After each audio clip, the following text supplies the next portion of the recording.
قدومك اللبدا أقل يدمان حلبانا ذا شرفت له. السلام عليكم ورحمة الله وبركاته. وقهرانتي وحمد لي الله سورتك لي إن هل كان السجون مادنو أنا قلنا نبض قبنا وندي أرسن إن ذل كان كجود بنو وقت كان أذاك سوى دجرة بعد نمله ومسؤولية هون وحن حلبانا ذا وقم هذا علينا يا إنه هول كان كأفرين كنا سحورتين نفتو دنا سوق الدمين سيان مانتا هل كان أسوق قارنو مدن يال يمروين قدوم كلبدا أقل يحلبانا ذا شرفت له سيادوكتين سدحي لباتنكي فبرايو لبدا كن يتضبي طبنكي ayaa la ii magacaabay xilka ra'iisul wasaaraha jamhuuriyadda federaalka Soomaaliya muddo 3 sano iyo bar ah oo aan xilkaas hayay waxaan dalkayga iyo dadkayga ugu adeegay heerkii ugu sareeyay anigoo sugay amaanadii ummadda casriyay dawladnimada xoojiyay isla xisaabtanka abuuray nidaam maaliyadeed oo casri ah ilaaliyay xuquuqda shaqaalaha iyo ciidanka hagaajiyay xiriirka saaxiibada caalamiga ah ee Soomaaliya sidoo kalena muujiyay dhaqan shaqo oo aan hagar lahayn kuna suntan karti iyo waxqabad mudanayaal iyo marwooyin guddoonka labada aqal iyo xildhibaanada sharafta leh dalkeenu maanta waxa uu ku sugan yahay xaalad adag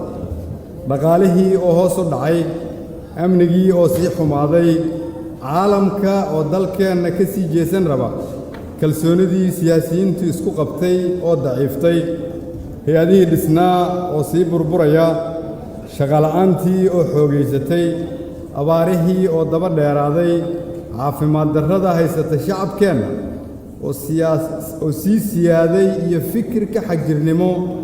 oo sii laba kacleeyay sidaas daraaddeed maanta dadkeenu waa naga dhur sugayaan waxay naga mudan yihiin inaan u maciinno daacadnimana u muujinno eex ka fogaanno ayahoodana ka shaqayno ammaanadooda u ilaalinno oo aan alla ka cabsi ugu adeegno 30 sano waxaanu mad ahaan u guulaysan weynay oo weli aan dhibka ugu jirno waxaa loo tiriyaa qaladaad ka jira hoggaankeena fursadda aan maanta haysanno waa mid naadir ah waxaan aaminsanahay in xubnaha baarlamaanku ay iswaafajin doonaan codkooda iyo dareenka shacabka dadkeennu waxay rabaan hoggaamiye qaadi kara marxaladdan la dareenaha shacabka kaasoo ku hubaysan aqoon xogogaalnimo faham caalami ah ammaano oo sidoo kale sii socodsiin kara shaqooyinkii ka socday dalka si aan hal maalin dalka looga lumin la isna waafajiyo awoodaha siyaasadeed ee dalka ka jira ee mucaaradka muxaafidka iyo maamul goboleedyada markii aan arkay duruufaha lagu jiro iyo baahida loo qabo hoggaan wakhtigan la falgeli kara waan eegay xogaalnimadeyda iyo baahida dalka taalla ogaalkayga caqabadaha taagan muhiimadda ay leedahay in shaqadii socotay la sii wado ahmiyadda xiriirka togan ee aan la leeyahay saaxiibada beesha caalamka oo aan ku kabo wixii iiga kordhay 2 sano ee aan ka tirsanaa saaxiibada mucaaradka iyo anigoo u diyaarsan inaan saxo wixii iga khaldamay intii aan xafiiska joogay sida loogu baahan yahay in dhinacyada siyaasadda la isku wado waxaan go'aansaday inaan hortiinna soo istaago oo aan idin weydiisto codkiinna si aan Soomaaliya uga gudbinno wakhtigan adag innagoo wada jirna walaalayaal 4 sano ee nagu soo socota waxay u tahay dalkeenna muhiim waxay u tahay dadkeenna sidoo kale muhiim waa 4 sano aan rabno inaan dib u habaynta ciidanka dhamaystirno وافر سنة أن ربنا إن أنصو أفجرنا أرجع حسد ذلك أفيسي وافر سنة أن ربنا إن رميستنا دستور كاسي أن أهلنا حسلوني سياسات وافر سنة وأن ربنا إن نكمل دلنا وده هذا الله دولة الفدرال كصوماليا إيو ولا لهم صومالي الآن وافر سنة وأن ربنا إن نجارنا دور شق في عضا وافر سنة وأن ربنا إن ندين عفنتا رميستنا وافر سنة وأن ربنا إن ترترنا السنان الآن السياسات كده جرتا dadkeena waa 4 sano oo jaangoyn doonta mustaqbalka 40 sano ee soo socda sidaa darteed si loo gaaro hadafyadan waa in aad looga fikiraa cidda loo dhiibayo hoggaanka dalka waa in laga eegaa inuu yahay qof yaqaan tii shalay tan maanta la joogo fahamna ka haysta tan soo socota berri haddii aad doorataan waxaan aaminsanahay inaan ahay qofka ugu dhow ee ka libin keeni kara geediga dawladeed ee Soomaaliya waxaan ahay qofka qura ee sharaxan ee 3 sano iyo bar hoggaanka dawladda ka tirsanaa muddo 2 sano ahna hoggaanka mucaaradka ka tirsanaa sidaa darteed khibradeydu waxay abuuri kartaa is-ogol siyaasadeed iyo dawladnimo loo dhan yahay waxaan ogahay shaqada dawladdu halka ay maanta taagan tahay waxaan darsay muddadii aan bannaanka joogay caqabadaha ina hor taagan iyo xalkii looga gudbi lahaa waxaan aqoon u leeyahay qaabka loola shaqeeyo iyo luqadda lagula hadlo saaxiibada caalamka ah ee kaalmeeya Soomaaliya dib u habeyntii ciidanka iyo dib u xoreyntii dalku meeshii aan uga soo tagay ayay dib uga dhacday dhaqaalihiina hoos ayuu uga dhacay halkii aan uga soo tagay dalkiina deyn cusub ayaa lagu yeeshay sidaa darteed waxaa ii diyaarsan qorshe degdeg ah oo aan dalkayga ku gaarsiin karo isku filnaansho amni iyo mid dhaqaale xildhibaanada sharafta leh iyo guddoonka labada aqal haddii aad doorataan waxaan ballan qaadayaa inaan dhammaystiro dastuurka haddii aad doorataan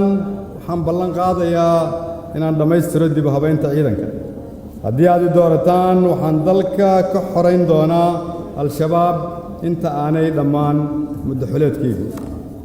haddii aad doorataan waxaan 4 sano shaqo abuur kala duwan u samayn doonaa ugu yaraan 100,000 oo dhallinyaro Soomaaliyeed ah oo kala jooga guud ahaan gobollada dalka haddii aad doorataan maamul goboleed walba iyo gobolka Banaadir waxaan ka dhisi doonaa isbitaallo loogu adeego shacabka loogana maarmo in caafimaad dalka dibaddiisa laga raadsado haddii aad doorataan waxaan dhammaystiri doonaa deyn cafinta si dalku u helo maalgashi caalami ah haddii aad doorataan waxaan miisaaniyadda dalka muddo 4 sano ku gaarsiin doonaa ugu yaraan $2 bilyan haddii aad doorataan waxaan ilaalin doonaa xasaanadda xildhibaanada iyo kala madax bannaanida baarlamaanka iyo hay'adaha fulinta haddii aad doorataan waxaan ku kordhin doonaa gunnada xildhibaanada ugu yaraan 30% sidoo kale waxaan gunnada xildhibaanada ku kordhin doonaa gunno daboosha kirada guryaha xildhibaanada haddii aad doorataan xildhibaan walba iyo qoyskiisa waxay heli doonaan caymis caafimaad oo ah isbitaalada dalka gudihiisa iyo dalka dibaddiisa haddii aad doorataan waxaan tirtiri doonaa sinaan la'aanta dadka Soomaaliyeed ee ka dhex jirta siyaasadda haddii aad doorataan awoodda dawladdeeda 50%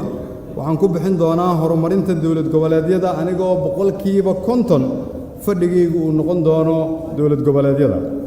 haddii aad doorataan waxaan dalka gaarsiin doonaa doorasho qof iyo cod mudanayaal iyo marwooyin xildhibaanada sharafta leh iyo guddoonka labada aqal waxaan halkan ku xaqiijinayaa maanta haddii aan abni keeni waayo inaanan dib dambe hortiina u soo istaagi doonin anigoo xildoon waxaan halkan ku xaqiijinayaa haddii aan cadaaladda ka madax bannayn waayo hay'adaha fulinta dib dambe hortiina uma soo istaagi doono anigoo xildoon haddii aan hantida dawladda ilaalin waayo dib dambe uma soo istaagi doono hortiinna anigoo xildoona haddii ugu yaraan 100,000 oo dhallinyaro ah aan shaqo abuur u samayn waayo 4 sano oo aan xilka hayo dib dambe hortiinna uma soo istaagi doono anigoo xildoona haddii aan dalka doorasho qof iyo cod ah gaarsiin waayana hortiina dib uma soo istaagi doono anigoo xildoona haddii beesha caalamka iyo Soomaaliya si wax ku ool ah oo Soomaaliya ka faa'iido aan isugu soo dhaweyn weynana dib dambe hortiina uma soo istaagi doono anigoo xildoona haddii aan dhaqaalaha kobcin waayo deen cafinta dhammaystiri waayo oo aan miisaaniyadda dawladda gaarsiin waayo ugu yaraan $2 bilyan oo dollar inta aan xilka hayana dib dambe hortiina uma soo istaagi doono anigoo xildoona haddii aan xildhibaanada xasaanadooda ilaalin waayo oo aan gunnadooda kordhin waayo oo aan caymis caafimaad xildhibaanada siin waayana dib dambe hortiina uma soo istaagi doono anigoo xildoona mudanayaal iyo marwooyin dhammaan xildhibaanada sharafta leh barnaamijkayga siyaasadeed wuxuu ku cad yahay nuqulka aad haysataan waxaa ku tafaftiran wax walba oo aan rabo in dalka laga hirgeliyo iyo sidii loo qaban lahaa dadka Soomaaliyeed ee naga maqana waxaan ku gaarsiinay hab walba oo maanta wax la isugu gudbin karo haddii aad fursad siisaan oo aan dhaqan gelino barnaamij siyaasadeedkan aan idin soo bandhigay waxaan aaminsanahay inaan gaari karno Soomaaliyada aan ku taamayno kulligeed mudanayaal iyo marwooyin guddoonka labada aqal guddiga doorashada madaxweynaha iyo dhammaan shacabka Soomaaliyeed doorashadu waxay ku aadan tahay 15 May waa maalintii dhalinyarada waa maalintii halgamayaasha SYL waa maalin ay Soomaalidu heshay hoggaan curiyay xornimo sinaan bulsho iyo dawlad loo dhan yahay 79 sano kadib waxaanu taaganahay in ajandihii SYL oo la casriyeeyay aan ka hirgelinno Soomaaliya kaas oo ah Soomaali siman madax bannaan isku filan nabad ah adduunkana ula macaamili karta si qaangaarnimo leh sidaas daraaddeed waxaan si xushmad leh idin weydiisanayaa codkiinna si aan u rumayno himilada dadkeenna mirihii halgankii SYL-na loo gurto 79 sano kadib mahadsanediin ballanteennu waa inaan wada guulaysanno